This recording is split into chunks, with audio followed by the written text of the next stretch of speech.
Assalamualaikum warahmatullahi wabarakatuh. Selamat pagi, siang, sore, atau malam, Bu Ane, Pak Hadi, dan teman-teman semua. Pada kesempatan kali ini, kami kelompok 10 akan menyampaikan presentasi mengenai potensi biorefinery mikroalga sebagai sumber energi alternatif dan produk lainnya. Berikut merupakan anggota kelompok kami. Bahan bakar merupakan sesuatu yang sangat dibutuhkan oleh masyarakat karena memiliki banyak peran, seperti sebagai bahan bakar transportasi, pembangkit listrik, bahan pembuat pupuk, dan lain-lain. Badan Energi Dunia menyatakan bahwa sekitar 80% kebutuhan energi berasal dari bahan bakar fosil. Hal itu membuat ketersediaan bahan bakar fosil terus menurun. Selain itu, pembakaran bahan bakar fosil juga meningkatkan gas emisi rumah kaca. Semakin kesini, manusia semakin memanfaatkan sumber energi yang terus terbarukan seperti sinar matahari dengan menanam tanaman pertanian, yaitu generasi pertama dan generasi kedua biofuel. Namun, generasi pertama biofuel bersaing dengan makanan, dan untuk generasi kedua biofuel, ketersediaan biomasanya kurang mencukupi untuk produksi bahan bakar. Oleh karena itu, generasi ketiga biofuel yang berasal dari biomasa mikroalga telah muncul karena mikroalga dapat dibudidayakan di lahan non-pertanian dan memiliki kapasitas untuk fotosintesis yang lebih besar dibandingkan dengan tumbuhan. Dalam memanfaatkan mikroalga menjadi berbagai macam produk, diperlukan suatu konsep biorefinery dengan memanfaatkan semua komponen biomasa dan menggunakan teknologi yang sesuai namun tetap memperhatikan penggunaan energi. Tujuan dari presentasi ini dapat dilihat pada slide berikut. Selanjutnya yaitu bab 2 mengenai isi. Jadi biomasa mikroalga ini bisa menghasilkan beberapa jenis produk. Ada yang melalui proses biokimia, proses termokimia, transesterifikasi, dan proses mikroalga fuel cell atau MFC. Untuk masing-masing proses dan produknya bisa dilihat di gambar ini. Lalu selanjutnya pengenalan dan jumlah bahan baku. Nah, mikroalga ini sering ditemukan di air tawar dan sistem laut hidup di kolom air dan sedimen. Lalu mikroalga dapat menghasilkan kira-kira setengah dari oksigen atmosfer. Mikroalga ini dapat membentuk hubungan simbiosis dengan organisme inang. Mikroalga dapat menghasilkan produk unik seperti karotenoid, antioksidan, asam lemak, enzim, polimer peptida racun, dan sterol. Nah, produksi biomasa mikroalga dapat mencapai 15.000 ton per tahunnya.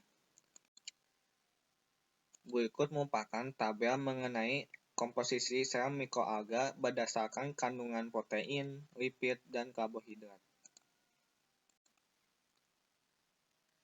Selanjutnya yaitu tabel mengenai aplikasi dari konversi termokimia dari mikroalga yang terdiri dari piolisis lambat dan piolisis cepat.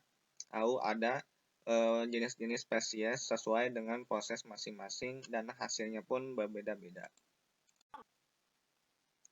Selanjutnya yaitu mengenai metode microwave assisted pyrolysis dan hydrothermal liquefaction. Dari tabel sebelumnya masih bersambung itu mengenai proses termokimia dan mikroalga.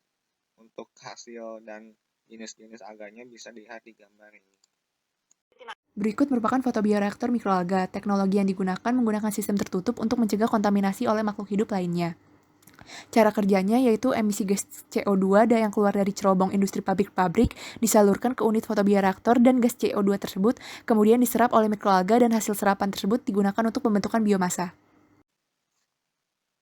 Selanjutnya yaitu mengenai alur proses budidaya mikroalga yang dibagi menjadi dua tahap, yaitu tahap hulu atau upstreaming dan tahap akhirnya atau downstreaming. Untuk tahap hulu ada persiapan bahan baku budidaya yaitu dipengaruhi oleh faktor air, cahaya, nutrisi, dan mikroalga. Tahap yang selanjutnya yaitu pemeliharaan.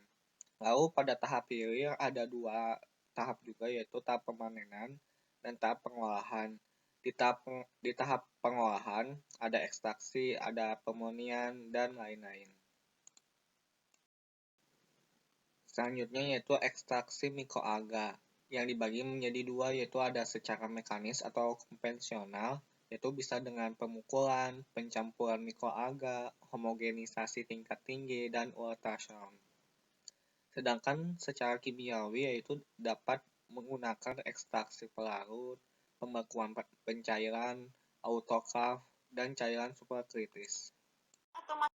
Diagram alur fraksi biomasa mikroalga dapat dilihat pada tabel berikut. Mikroalga dikultivasi kemudian dipanen. Hasil panennya akan diambil untuk tiap fraksinya melalui proses seperti ekstraksi, purifikasi, fermentasi, ataupun pirolisis.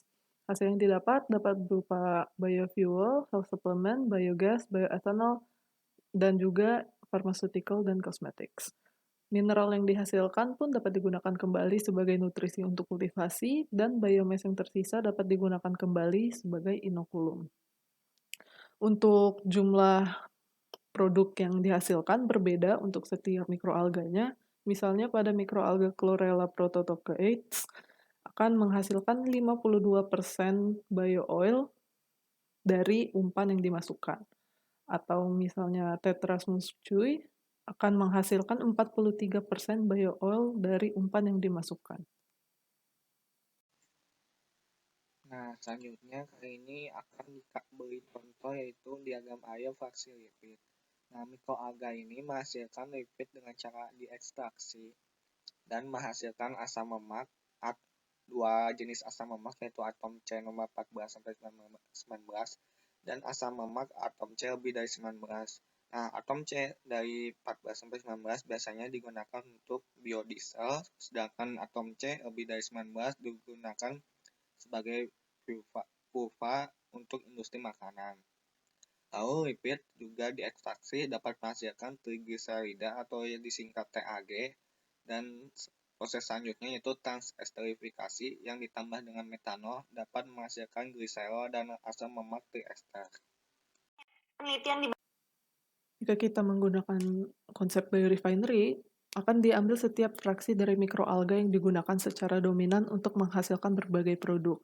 Namun jika tanpa konsep biorefinery, tidak seluruh biomasa mikroalga dimanfaatkan dan cenderung hanya menghasilkan satu produk. Selain itu juga dengan konsep biorefinery memperhatikan luas lahan yang digunakan, sedangkan tanpa konsep biorefinery penggunaan lahan terlalu berlebihan. Dengan konsep biorefinery juga, produk dengan nilai tertinggi dapat dijadikan prioritas pada proses industri, sedangkan tanpa konsep biorefinery belum tentu mempertimbangkan produk dengan nilai tertinggi sebagai prioritas, oleh karena ekonomi tidak akan sesuai dan hanya akan menimbulkan kerugian. Potensi biomasa mikroalga untuk menghasilkan komponen bioaktif yang bernilai tinggi memungkinkannya sebagai bahan baku yang menjanjikan karena tidak bersaing dengan makanan dan lahan pertanian. Lipid yang diekstrak dapat dimanfaatkan sebagai suplemen kesehatan dalam bentuk asam lemak tak jenuh ganda, selain untuk produksi biodiesel. Protein dan karbohidrat dapat digunakan dalam suplemen diet dan industri fermentasi. Selain itu, pigmen dan vitamin yang diekstrak berperan dalam industri farmasi dan kosmetik. Mikroalga juga telah digunakan sebagai bahan dalam berbagai produk makanan termasuk biskuit, kue, dan pasta. Penggunaan mikroalga meningkatkan kualitas sensorik dan nutrisi pada produk tersebut. Mikroalga dapat berperan sebagai antioksidan yang baik pada makanan. Selain itu, penggabungan mikroalga dengan produk susu juga berhasil dan dilaporkan bahwa penambahan Artospira spp merangsang pertumbuhan bakteri probiotik dalam susu fermentasi dan yogurt. Pertumbuhan bakteri probiotik disebabkan karena kehadiran vitamin, mineral, dan logam jejak lainnya dalam mikroalga. Langkah-langkah yang dapat ditingkatkan adalah sebagai berikut. Yang pertama, fotobioreaktor skala besar dapat menjadi alternatif karena dapat dioperasikan dengan risiko kontaminasi minimum walaupun alat ini mahal dan masih tersedia dalam skala kecil saat ini. Peningkatan skala masih terhalang oleh penggunaan cahaya yang tidak efisien oleh mikroalga. Untuk mengatasi masalah ini dapat dilakukan dengan merancang dioda khusus dan serat optik untuk secara efisien memberikan iluminasi internal ke fotobioreaktor.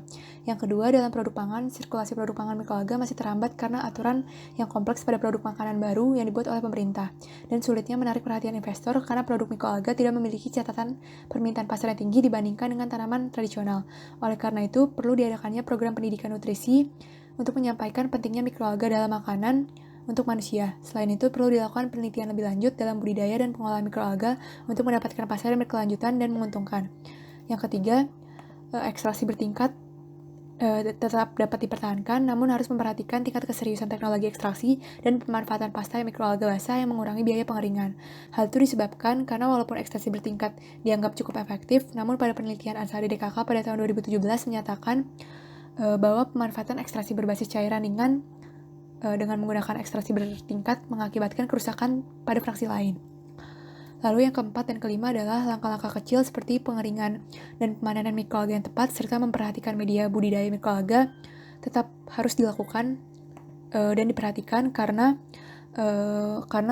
pada penelitian Ruiz DKK pada tahun 2016 menyatakan untuk perkiraan pengurangan biaya pada proses biorefinery mikroalga hingga 10 kali per kilogram biomasa dapat baru dapat dilakukan ketika fasilitas ditingkatkan dari 1 hektar menjadi 100 hektar, sehingga bisa dimulai dengan langkah-langkah kecil yang sudah disebutkan. Kesimpulan, yang pertama, alur proses biorefinery mikroalga dibagi menjadi tahap hulu, yaitu persiapan bahan baku, budidaya, dan pemeliharaan, dan tahap hilir, pemanenan dan pengolahan. Salah satu pengolahan mikroalga adalah ekstraksi. Ekstraksi dapat dibagi menjadi ekstraksi mekanis dan ekstraksi kimiawi. Yang kedua, potensi biomasa mikroalga untuk menghasilkan komponen bioaktif yang bernilai tinggi diakibatkan karena mikroalga tidak bersaing dengan makanan dan lahan pertanian. Berbagai teknologi harus diselidiki lebih lanjut untuk mendapatkan komponen dengan tingkat produksi yang tinggi, kemudahan pengoperasian, dan biaya yang lebih rendah, karena untuk saat ini dari analisis siklus hidup dan penilaian ekonomi, masih menganggap biorefinery mikroalga belum layak dan berkelanjutan. Yang ketiga, dengan konsep biorefinery akan diambil setiap fraksi dari mikroalga yang digunakan secara dominan untuk menghasilkan berbagai produk. Sedangkan tanpa konsep biorefinery, tidak seluruh biomasa mikroalga dimanfaatkan dan cenderung hanya menghasilkan satu produk. Dengan konsep biorefinery, memperhatikan luas lahan yang digunakan. Sedangkan tanpa konsep biorefinery, penggunaan lahan terlalu berlebihan. Dengan konsep biorefinery, produk dengan nilai tertinggi yang dijadikan prioritas pada proses industri. Sedangkan tanpa konsep biorefinery, belum tentu mempertimbangkan produk dengan nilai tertinggi sebagai prioritas. Sekian presentasi dari kelompok 10. Terima kasih untuk semua yang sudah mendengarkan.